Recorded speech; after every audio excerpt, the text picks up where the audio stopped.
Hey everybody, Joe Turner here, and before we jump into part 2 of my interview series with Montana City Manager Ed Meece, I wanted to give you a quick update about the American Association of Municipal Executives. I am very excited to announce that Monday, June 17th will be the soft launch opening of the website, and if you have signed up using the Google form sometime over the last several weeks to become a founding member, I want you to be on the alert for an email that will contain the sign-up link to the website, aame.org, sometime Sunday evening, Monday morning. This email will contain a link to the website that will allow you to sign up directly with a credit card or to request to be billed by an invoice. If you do not receive this email with a link to sign up to the website by lunchtime on Monday, please make sure you get in touch with me either via phone or email. You can reach me at 316-880-9886. That's 316-880-9886. Or you can email me at citymanagerunfiltered@gmail.com. You only have a limited time to join the AAME as a founding member. So if you want to get in on the ground floor of something historic, if you want to be a part of something special, if you want to be a part of an organization that is going to champion you and support you, and if you want to join other like-minded individuals who want to have a professional organization that's going to fight for you and other public sector executives, then you need to make sure you sign up ASAP. Again, the window to become a founding member of the AAME is rapidly closing. So if you want to get on the ground floor, you need to sign up today. If you've already signed up, be on the lookout for that email coming Monday, June 17th. Very excited to have you aboard. It's going to be a very exciting year. Get in now. And on that note, here is part 2 of my interview series with Ed Meece.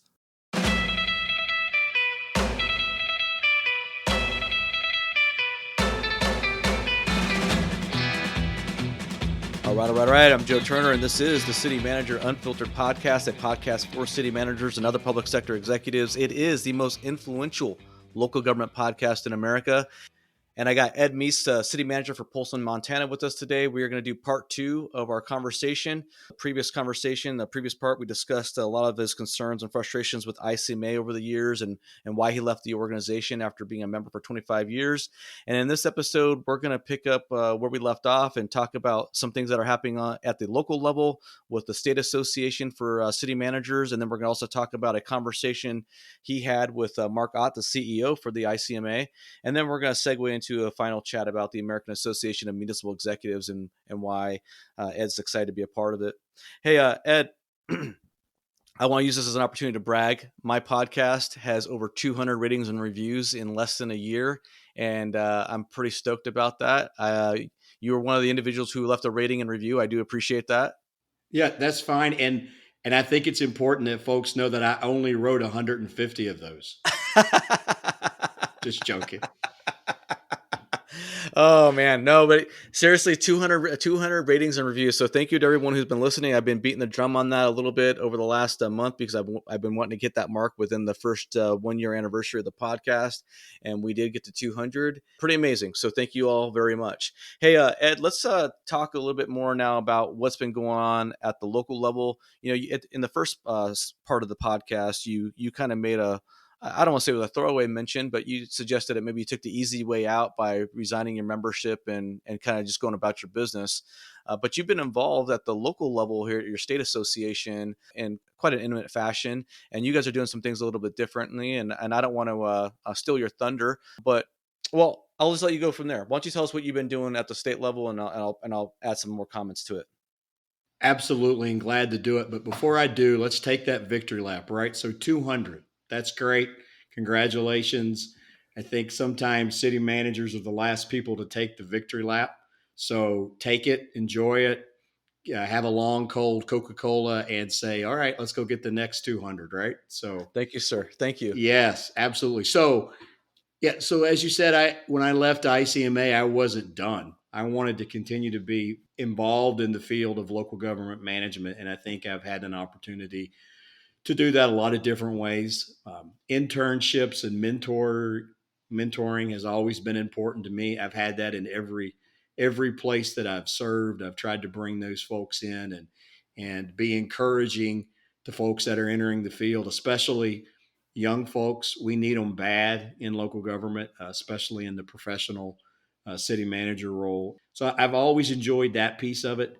I've also enjoyed my local city management associations. Right now, as you said, we're We've started a new association in Montana. So the Greater Open Spaces City Management Association, GOSMA. So GOSMA serves 5 states. It serves North Dakota, South Dakota, Montana, Idaho, and Wyoming. There's not enough city managers in any one of those states to have its own chapter. It's a good organization. There's some really great committed people there. It is tied to ICMA. It does have a professional relationship agreement with ICMA, and that is, it was one of the things that kind of held me back from probably jumping in as much as I could have or should have with GOSMA. But that's not a reflection on the people that are in it. That's the folks that are in that group. They do good work in their communities, and they're doing good work in their association. But the Montana city managers last October, we took an opportunity and we formed the Montana Management Association just for Montana city managers. And it is not directly affiliated with ICMA through any type of a professional agreement. And I think, to me, that was helpful and that was important because it gives a place for both groups to come, right? You can be an ICMA member, you can be a non ICMA member, you can still be a part of the Montana group, and you don't lose anything, or you don't have to ascribe to certain things that perhaps you don't believe or support, right? If you're not an ICMA member. So, really excited about that group. We've got a good first group of officers. I think they're going to do an excellent job of setting the tone for where that organization can go. Eventually, we'll probably be doing some mini conferences. Montana is such a big state that having one conference is difficult sometimes, because if we have a conference in Billings, for instance, well, that's a 7-hour drive for me. If you have that conference in Kalispell, that's an 8-hour drive for the folks in Billings and farther for the folks in the east. Yeah. So I could see us starting to have some mini conferences, some mini trainings, continuing our association with the League of Cities. Uh, just excited about where that group is going. But the Montana Management Association doesn't have a direct connection to the league, as I understand it, correct? You guys are independent? We're independent from the League of Cities as well as from the ICMA. We contract with the league to do some accounting, I think, for us, but we're not a subset, and there's not any governing relationship between the two. Yeah, I just wanted to make that distinction, Ed, because I know you know that I've made that I've highlighted that conflict of interest a little bit in the Daniel Rosemond interview Right. series when you have the Florida League of Cities filing an amicus brief against him on in support of the city of Hallandale Beach, yet and they have the Florida City County Management Association sitting on its hands and not doing anything to support one of their fellow managers who was mistreated by that city, and it's just a very frustrating situation. I won't beat that drum in this podcast episode. I've done it enough. We're still waiting to find out what's going to happen with Daniel Rosemond. His appeal hearing with the that he went through back in February. There should be a decision anytime. For all I know, there could be a decision that comes out before this podcast even gets released. So we'll see. But hoping for good things for Daniel. But I just wanted to point out that you guys are independent of the of your league, and that you guys are independent of the ICMA. So, is there anything you want to talk about with respect to what's going on with the Montana Management Association right now, as far as any specific focus or interest, or one of the things I don't know if you feel comfortable talking about this, and I don't want to put you in the place of being a spokesman for the group per se, Yeah. but I would assume that the conversation that you and I had in part one of this interview series, that some of those sentiments were shared by others in the Montana Management Association. That's part of the reason why you guys broke off and formed your own state association. Is that fair for me to say? I don't want to get you in trouble for. I would say I think it's a fair comment. And again, I don't think it's necessarily a negative reflection on the folks in GOSMA at all. I think we said basically two things. One, there's enough of us. We need our own state association, period. And then we had a long conversation about, is this supposed to be an ICMA affiliated organization? And there were strong opinions both ways as part of that conversation. And we landed at a place where no, the answer is no. But that doesn't mean that folks that are ICMA members should feel like they can't be part of this and can't have a leadership role. And so I think I'm really comfortable where we ended with the Montana group. I feel like that the members in the state are very comfortable with where we ended. And that doesn't take a thing away from GOSMA and their ability to still participate and be part of that. Those folks that are still a member in ICMA. Fair enough. Fair enough. So something that I know that you shared with me, obviously in private conversation, and I don't know if you shared it with who else you've shared may have shared it with, and we'll unpack it a little bit here today. But you had, I believe, you initiated contact with ICMA and CEO Marc to discuss some of your concerns or reservations about the organization and the James Freed case and so forth and so on. Why don't you unpack that? And I don't want you to speak out of turn as far as giving up anything that may have been confidential or anything like that in terms of the conversation. I obviously don't want you to feel like you got to violate anything that you might have agreed to. But for the sake of this conversation, I think a lot of ICMA members who are listening would love to been a fly on the wall. I know I would have been loved to have been a fly on the wall to hear what a former 25-year member of the ICMA had to say to the CEO and how that conversation was received and how if there's any outcome or any sort of resolution to that conversation. No, yes, I did. I reached out to Marc and we ended up having a phone conversation. Mr. Baray was also on that conversation. And I got to say right up front, two very genuine fellows, very pleasant. We had a great interaction. I respect and appreciate the fact that they took the phone call despite any differences that we might have on a lot of the issues that we've already talked about. They're very busy people. And it would have been very easy, I think, for them to say, this guy hasn't paid a membership due since 2015. Why am I calling him back? Right? I've got a membership organization with 13,000 members and more than I can say grace over to get done. And yet they did. And we had a good, I think we talked for about an hour and 10 minutes, a lot longer than I expected to be able to bend their ear. It was a good exchange of perspective both ways. I think I brought them some criticisms that they were then able to share. And they actually followed up with after the phone call as well with some emails where I had been critical with regard to how I felt ICMA needed to be more out front on some of these challenges to local government, forms of government. And quite honestly, they rattled off pretty quickly about a dozen right off the bat and sent me an email about others that I wasn't aware of where I had to say, oh, okay, well, that's part of being gone since 2015. There's some stuff here I didn't realize, right? I also think, though, there was an opportunity for me to talk a little bit about my perspective, both on what I saw prior to 2015 and what I continue to see in the folks that I'm around or on LinkedIn or in other circles that I run in with city management. And there were a couple places that they nodded their head. We were on the telephone, but I would feel like they nodded their head and said, that's something we're going to go back and talk with our staff some more about. I don't think we solved the world's problems in an hour and 10 minutes, but I do think we had a really good, respectful conversation. And I appreciate them for that. I appreciate them for doing that. I think, you talked about being a fly on the wall. I think a lot of the membership would benefit from those types of conversations. They obviously can't do it 13,000 times. Right. But yeah, it was a very positive phone call. Like I said, I don't think we solved all the world's problems, but we definitely had a good opportunity. And I don't know if I've shared this with you or not, but Ray Baray and I have communicated by email a little bit since that phone call, and I hope that we can continue to talk with each other. I think there's only gain to be had from those kind of conversations going forward, right?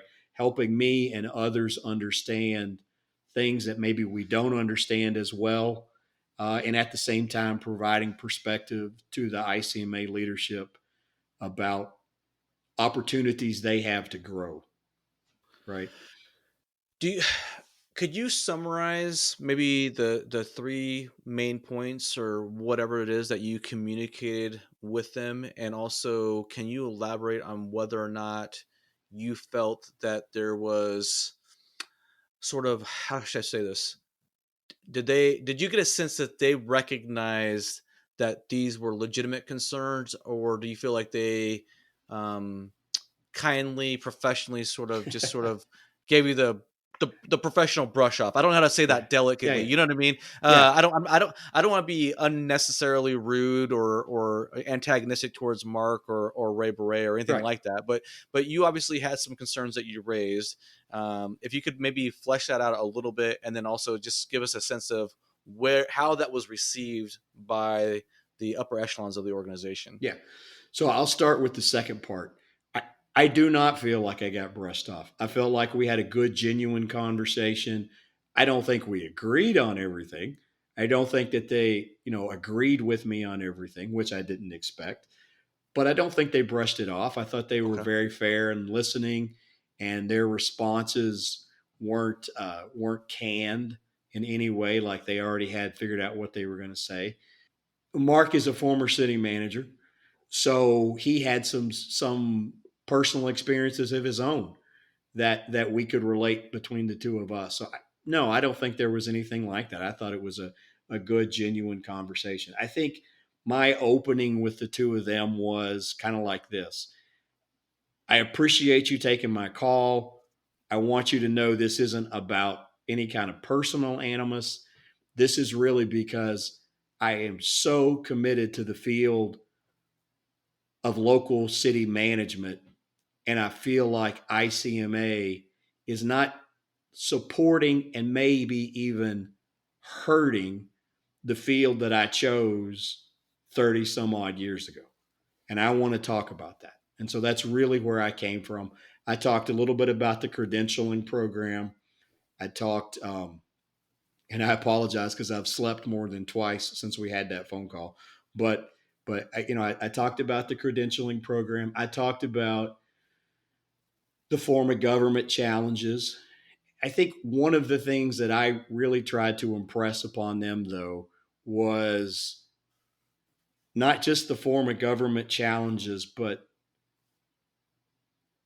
how difficult it's getting in the trenches for city managers from a personal perspective, from a career perspective, that I would really like to see ICMA or some group, and we'll talk about that in a minute, really make it a focus and an emphasis of helping city managers. Because, I mean, that's one of the things you do so well, right? The conversations that you've had with Daniel and other folks on the podcast.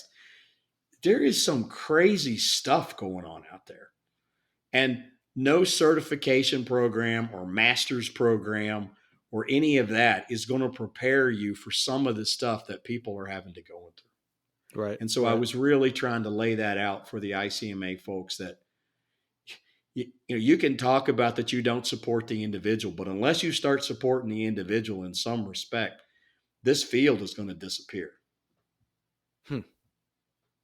Do so this is something I've never really quite been able to wrap my head around, and maybe you can offer some insight in this, because again, I've never talked to Marc. This is not a nice opportunity, by the way.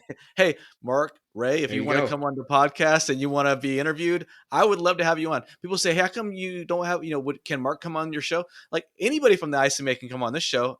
And I will treat you respectfully and fairly. I'm not gonna, be a d bag or whatever. I'd love to have a great conversation with Marc or Ray about some of these issues that I've raised. But something that I've always sort of never understood is that Marc is a former city manager.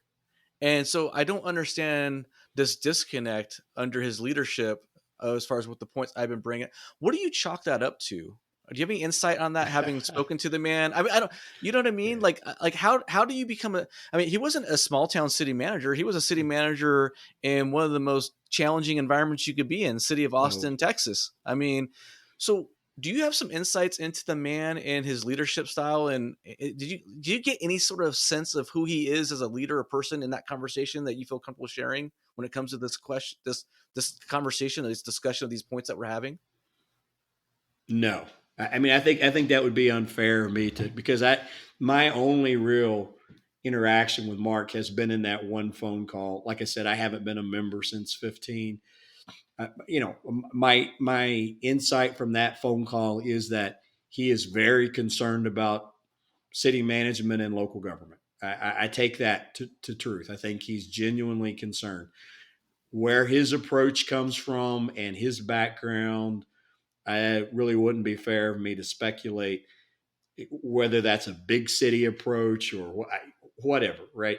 I just take him as he is. Hopefully he takes me as I am, and we find some intersections and some places to agree and be happy with that. But before I let this one go too much, I do think one criticism I have had over the years, and I've had this of some of the municipal leagues that I've been around, some of the municipal insurance groups that I've been around, to a degree, ICMA and some other, a lot of times, and this is not Marc's case, right?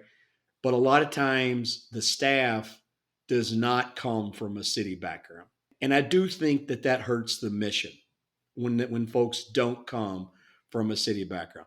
Again, I believe we have to have open doors and folks have to be able to come from a variety of perspectives.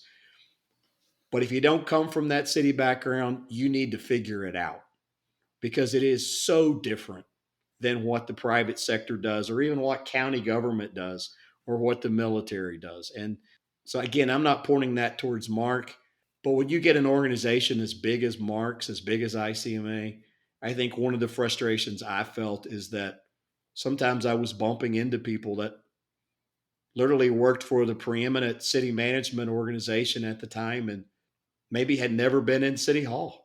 And I'm like, how is that possible? Yeah. So in all fairness to Marc, right? And again, I've been critical, obviously, and I make no, I'm not going to hide that. I'm not going to pretend I have not been critical of Marc. You believe it's fair to say that he is cognizant and fully engaged with understanding the environment that city managers are operating in with this.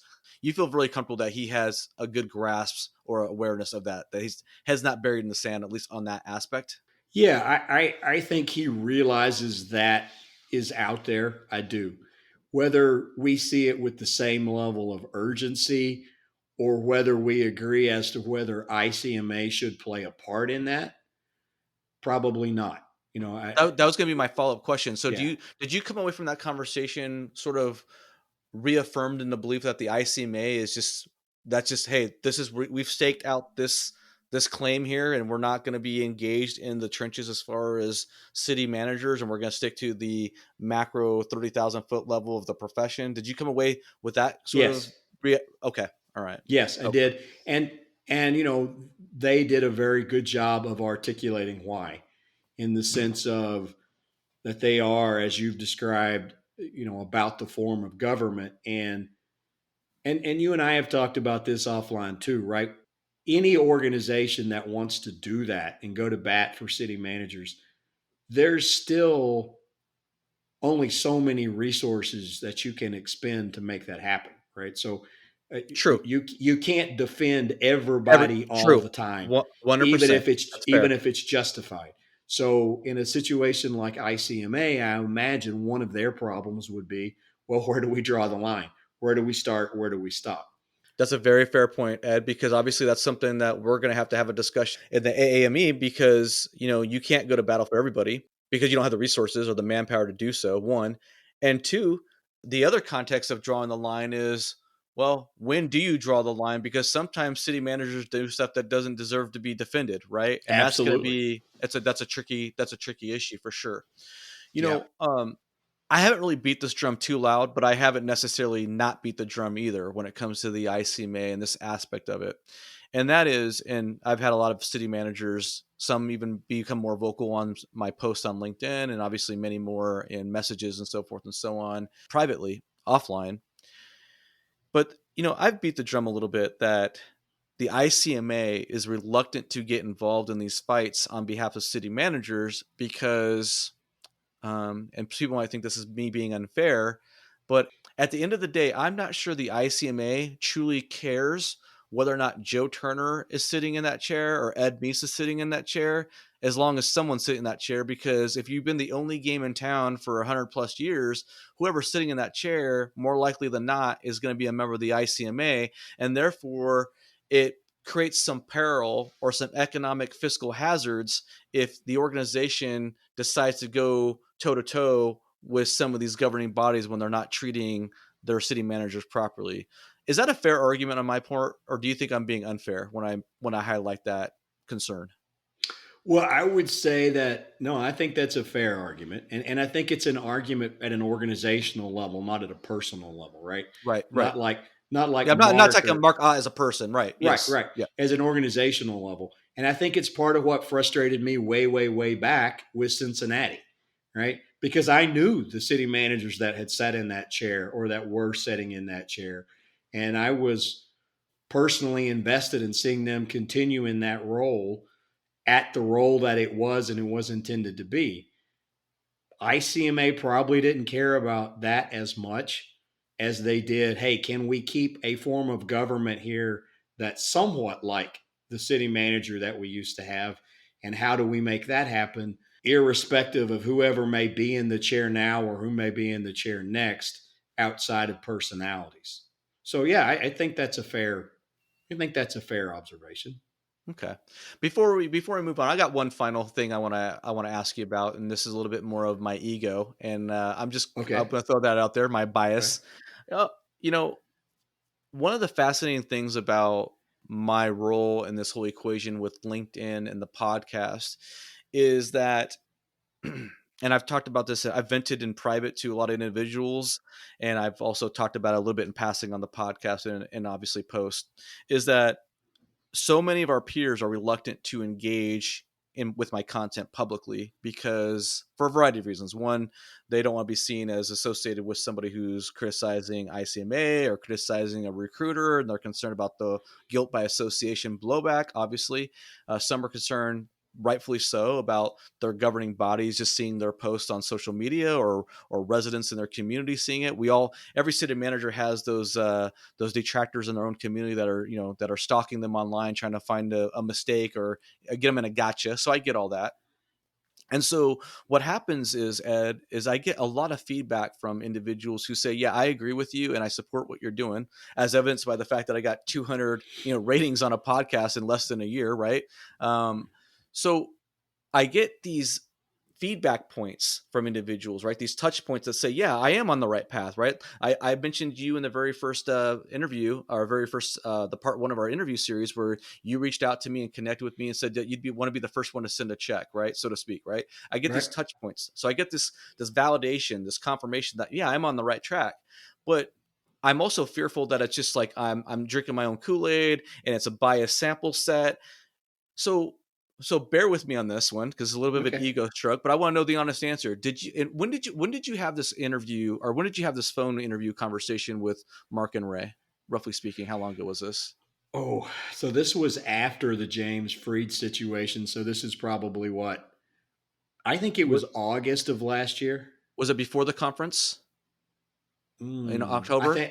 Yeah, I think it was. Mark had just got back from someplace overseas. I had been out of town, so we at first we had some trouble connecting, but I think it was August. I think it was like Okay. August or maybe early September.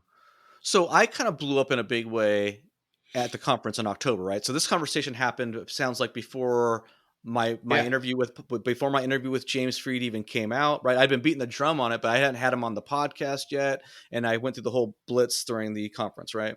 right.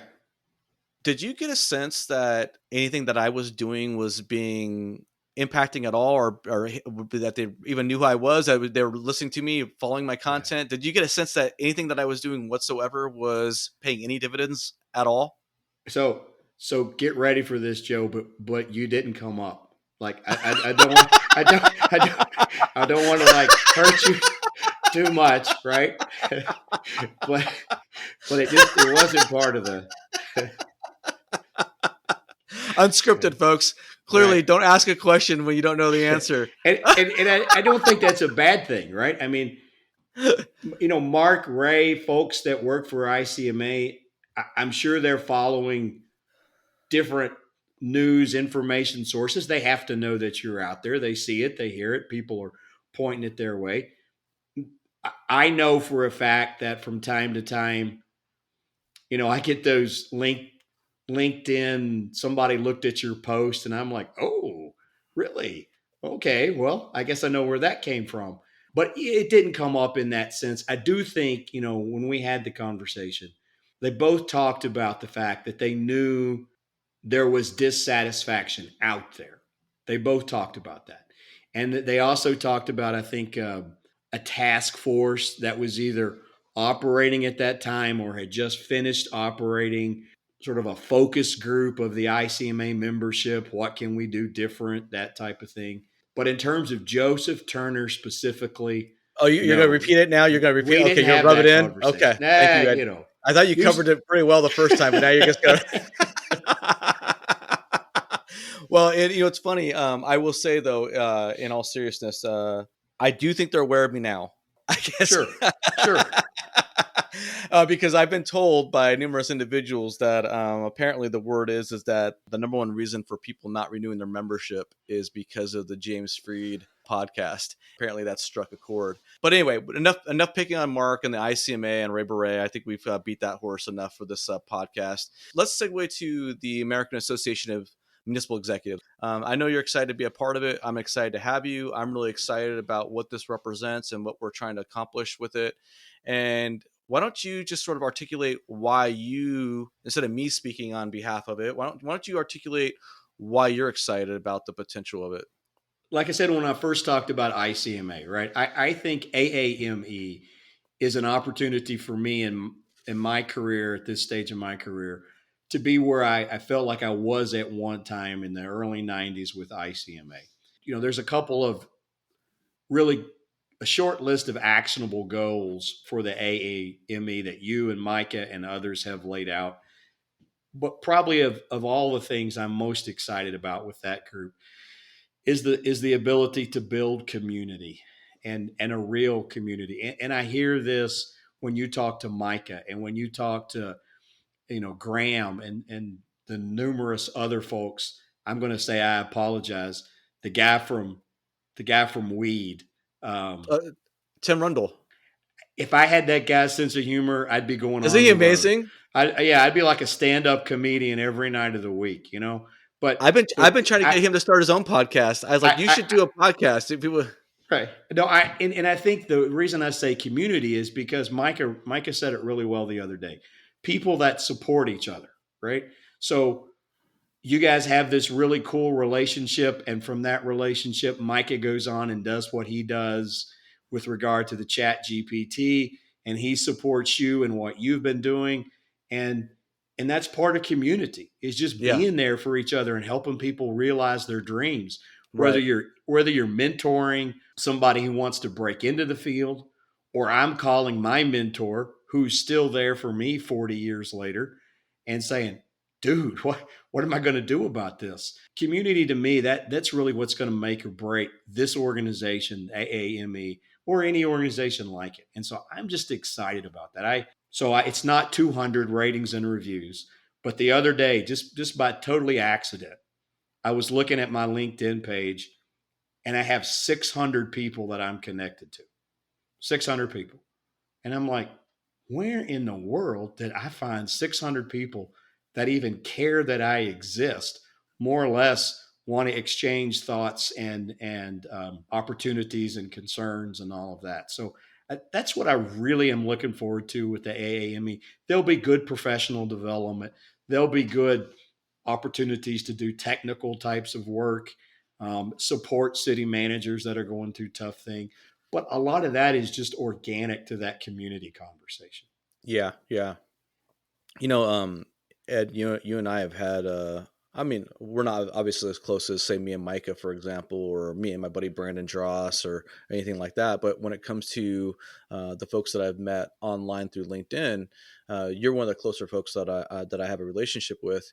And you're just an awesome, great dude. I mean, I still remember you reached out to me this is several months ago now. I think it was even before I started the podcast, actually.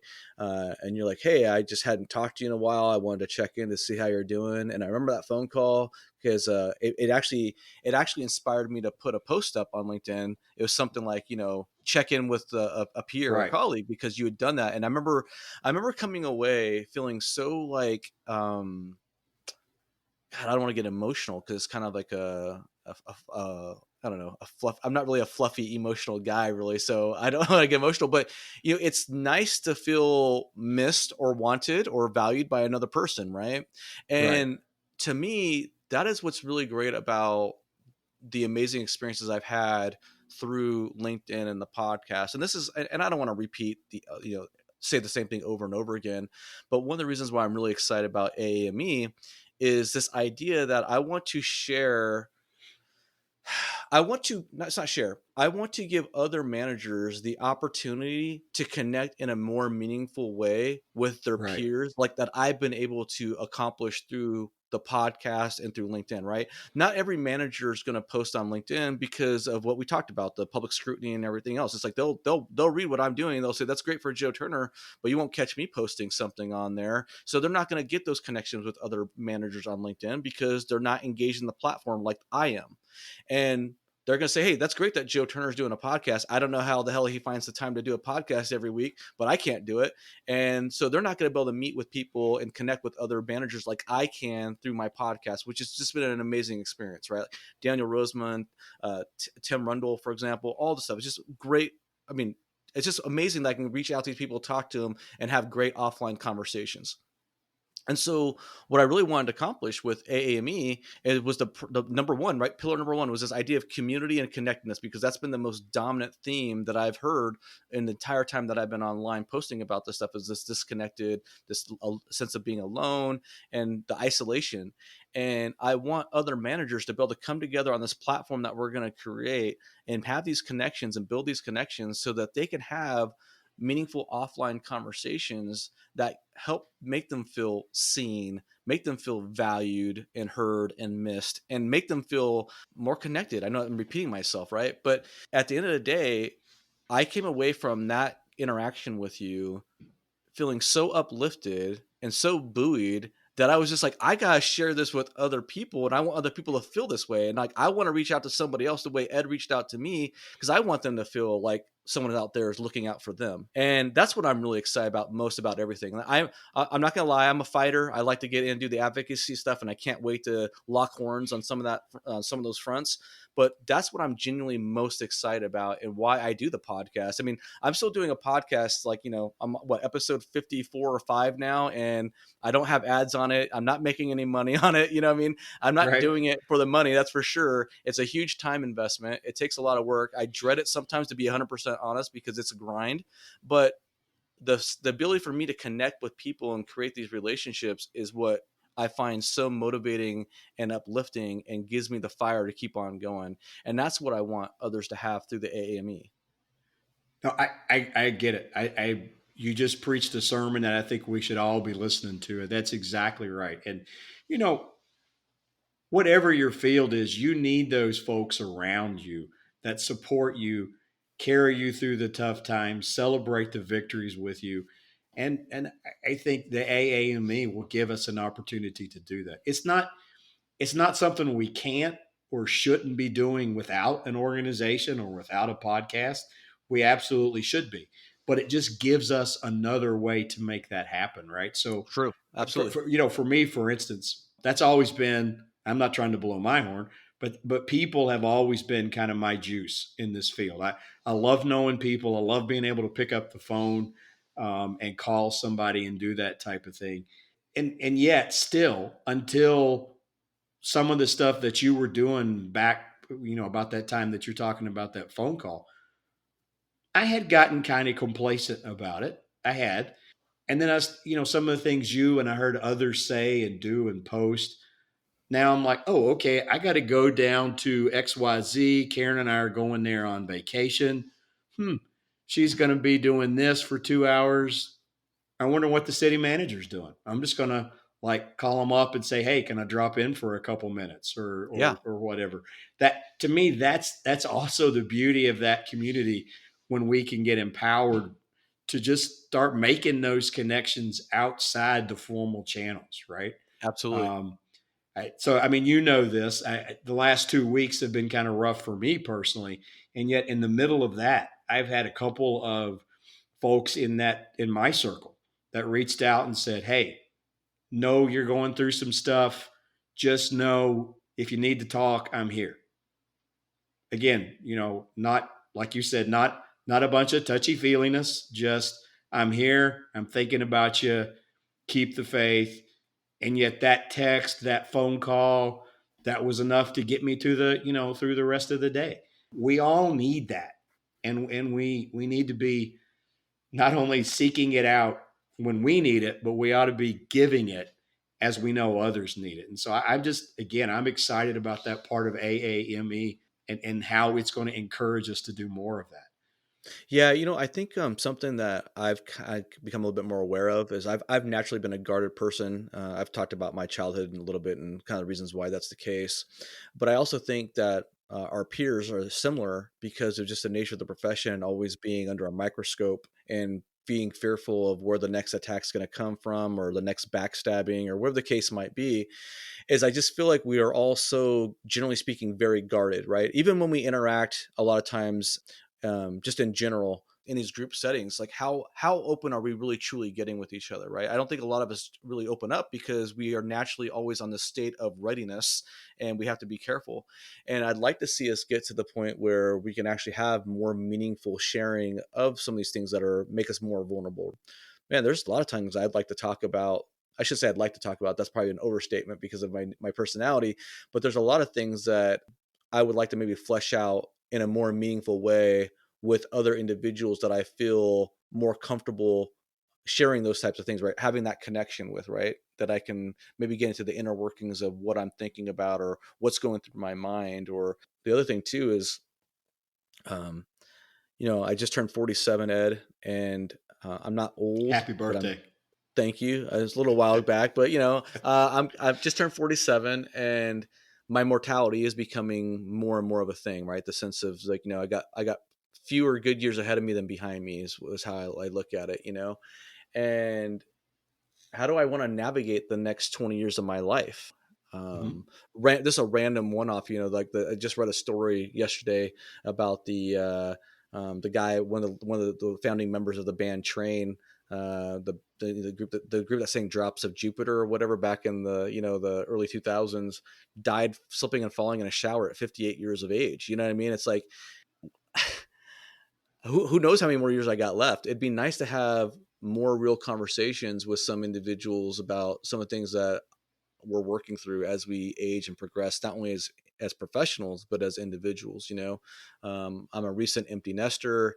I got about 20 really good years I'm hoping left. God willing, I can have more than that. What do I want the next 20 years of my life to look like? And those are scary conversations. Those are Right. scary conversations, because I posted about a year ago about the Citrus County, Florida county manager who retired, and like a month or two later he had died. And we as men, a lot of men are aware of this, that we retire, and a lot of us end up dying shortly thereafter.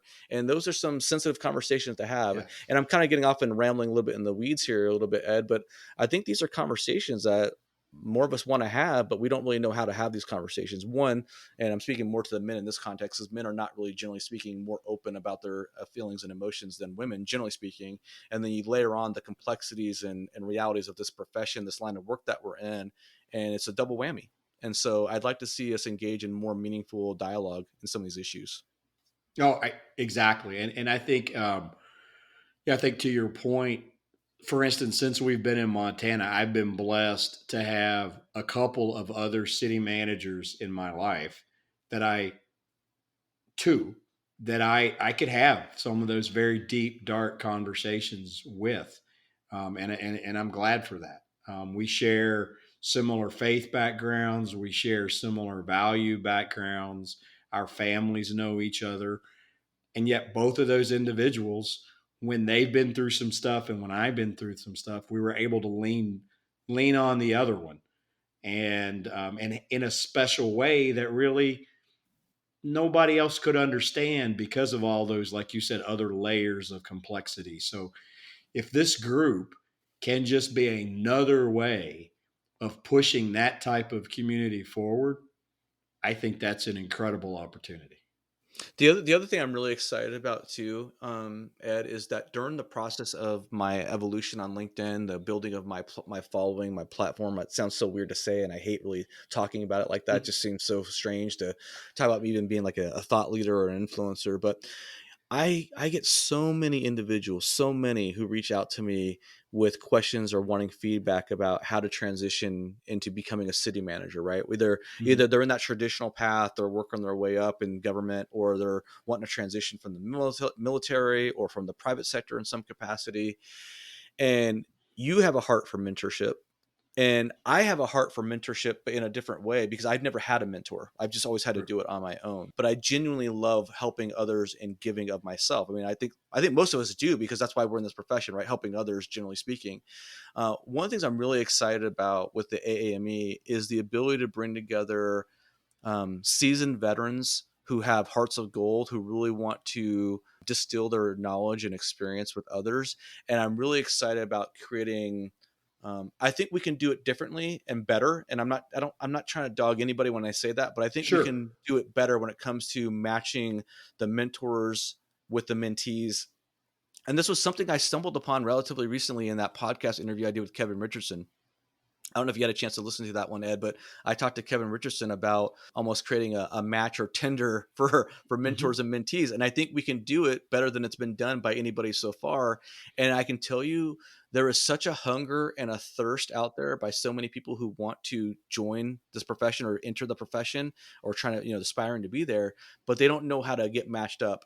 And yet at the same time, I know there's a lot of seasoned veteran managers or retirees that want to help, and I think we can bring them together in a way that has not been done heretofore. No, absolutely. I would totally agree with that. And the value of doing that for both the mentor and the mentee is, I think, I don't know sure that you can even measure it because of how it will affect both of those lives.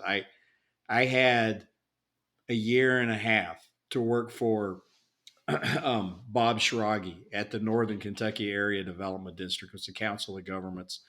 Bob had been a city manager before he took that job. He was a very active ICMA member. He really taught me the business from a technical standpoint, from a leadership standpoint, and then I moved out to Taylor Mill, and we've maintained a friendship after that.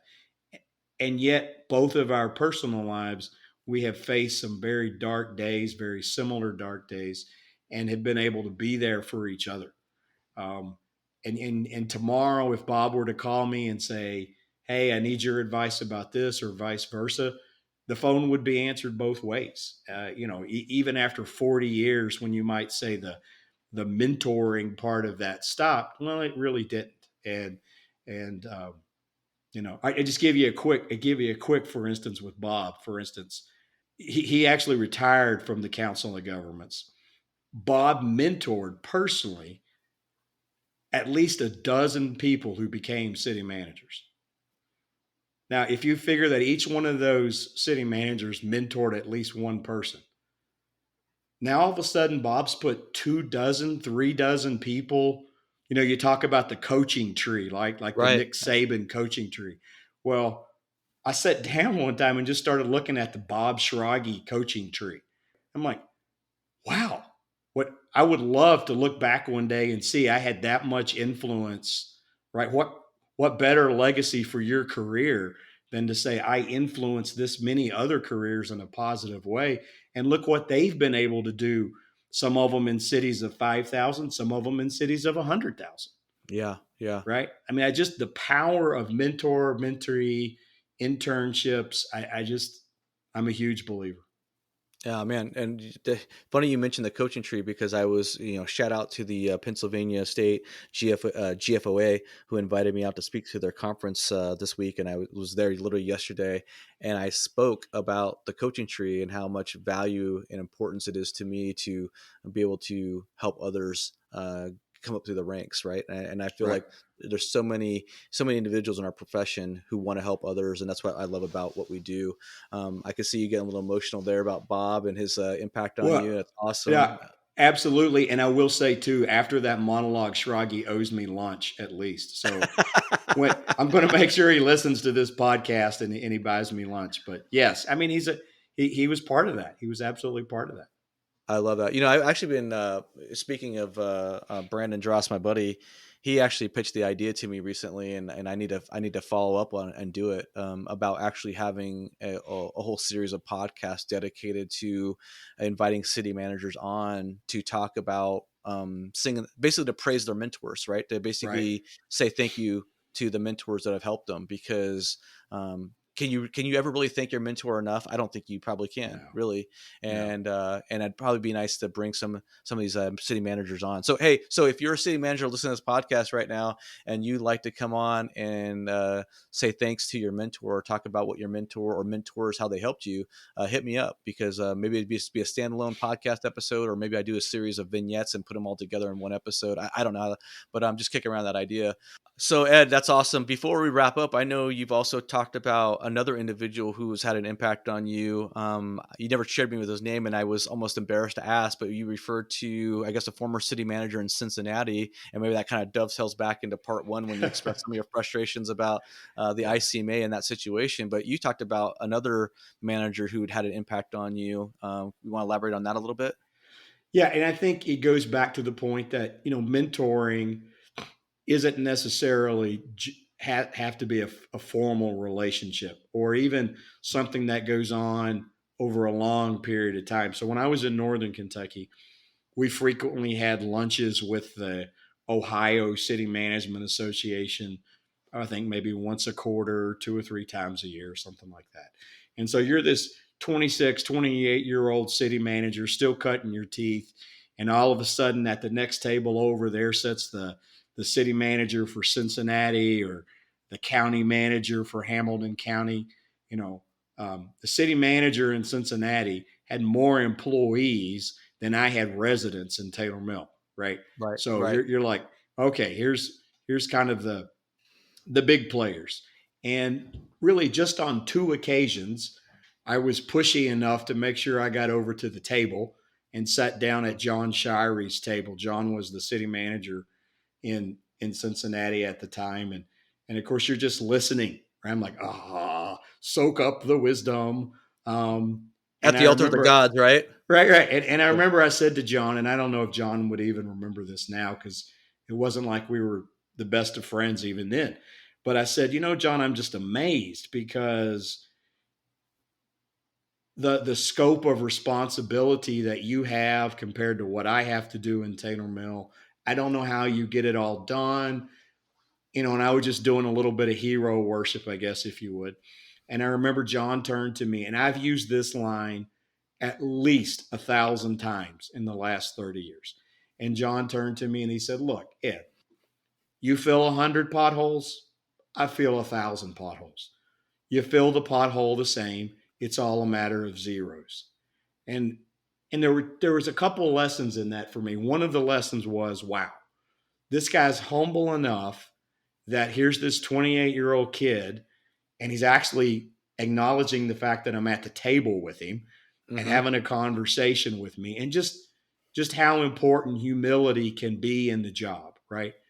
It's probably not something I've always excelled at, but I think it's definitely something that when we bring it to the table, it it pays the dividend over and over. So kudos to John for that. And then also, I respect the fact that John, the lesson he was giving me was don't be intimidated by the zeros. They're just zeros. Right. $1 billion, $1 million, $1,000. You either spend it the right way or you don't spend it the right way. You can have 500 employees or you can have 5 employees. You're either going to lead them and treat them right or you're not. The zeros don't change the end game. Yeah. And, I don't know if John even realizes how important that comment was to me that day at lunch. But I also think it's been important for me a lesson for me as I try to mentor other people and work with interns and all of that, that, hey, what you say makes a difference. The lessons you give are important. You can just as easily teach somebody the wrong thing or the wrong attitude as you can the right thing and the right attitude. And John was on his game that day, at least as far as I'm concerned. It's interesting. After I started to see the power of LinkedIn probably 2-3 years ago, I reached out to John, and we're now LinkedIn. What do you call it? What are you? You connected? Connections. Yeah. Connections? Okay. Yeah.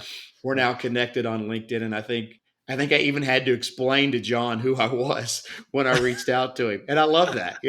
That's fine. It's just fun for me to be able to reach back in time, and I think John is now like the current or past president of the symphony orchestra or something like that, and it's just like, wow, it continues to go, continues to be productive. So anyways, I don't want to bore you with that No, no, stories no. like that, but that I'm glad you brought that up though, Ed, because I've talked about this a couple times, and I'm repeating myself. If anyone's actually listened to every episode, I'm going to start repeating myself at some point here. But I've talked about how I've had city managers and county managers reach out to me long before I ever had the podcast, long before I even had a significant following on LinkedIn. I'm talking about going back to like October of 2022, November of right, 2022. I had like fewer than 1,000 connections.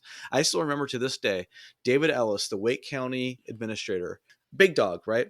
Got like right, over 1 million residents. I don't even know what his budget is, how many hundreds of millions, thousands of employees. This guy took the time to reach out to me. Again, remember, I'm a small town city manager in a town of 2,500 people. I have 20 right, employees, $6-7 million budget. Ridiculous. I'm like, oh, and Wake County's administrators reaching out to me to say, hey, I appreciate what you're saying on LinkedIn about how you're supporting the profession. I was gobsmacked. I was blown away by this, Ed. I'm like, right. I don't even what. What? Yeah, Seriously, this guy is reaching out to me, giving me the time of day. I was right, floored. And then, like 2 months later, in December, Howard Chan, Sacramento, California city manager, him and I start having some phone call conversations, and he treats me like I'm an equal. I mean, I'm an equal in title only. I mean, like, you know what I mean? It's like this guy's right, got 5,000 employees, a $2 billion budget or whatever it is, and right. it's like it's amazing. And I've tried to share with both of them. In fact, I have shared with both of them, and I'll share it here again. You know, a lot of these big time city managers don't fully understand or appreciate or value, and I don't mean that in a negative way, because to them it's Mhm. just nothing. They're up here in the stratosphere as far as I'm concerned, Right, and they don't understand how impactful those words can be. Just like you just talked about, John probably doesn't even remember the conversation because he was just like, that was nothing to him, right? He was just right, basically telling you what he really thought. It wasn't any pretense. He wasn't putting on airs, right. but that had a huge impression on you as a young man in the profession. And I mean, I don't think a lot of these big time city managers really understand what kind of impact they can have on someone's career, their psyche, their outlook, and just give them a little bit of rub, like my buddy Brandon Dross likes to talk about in Mhm. wrestling terms. You give them a little bit of rub, give them a little bit of a push.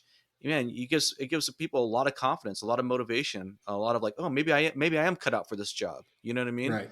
And Oh, I just think that's absolutely. amazing. Just so yeah, so shout out to all the big timers who don't big time the little guys. Yeah. No, I tell you one more quick one because I know you're getting low on time, but I was at an ICMA conference. I walked into a Buffalo Wild Wings. Literally, there was nobody in this restaurant but me and one guy sitting at the far end of the restaurant at a table by himself. And so I sit down and I make my order.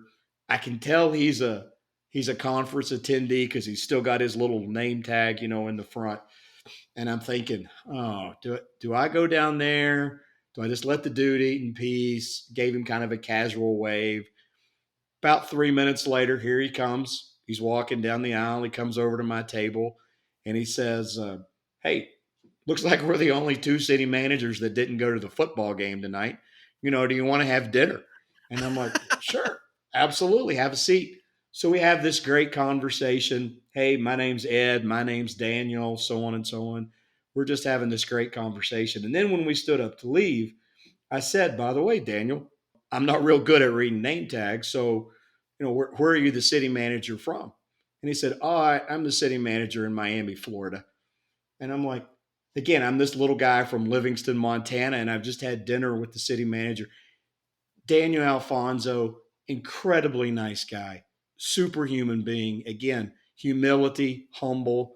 We just had dinner. We were just two guys having dinner in a Buffalo Wild Wings, because Yeah. we were too cheap to buy the football tickets, right?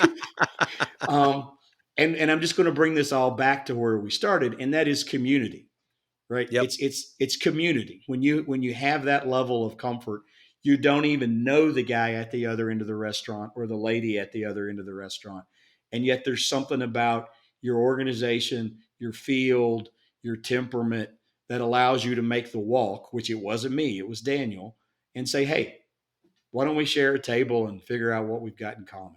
That's community. That's one of the opportunities I think AAME really has to push forward. Man, what a great story. What a great way to end the podcast, Ed. Thank you for being on the show. You're awesome. Thank you again for being a friend.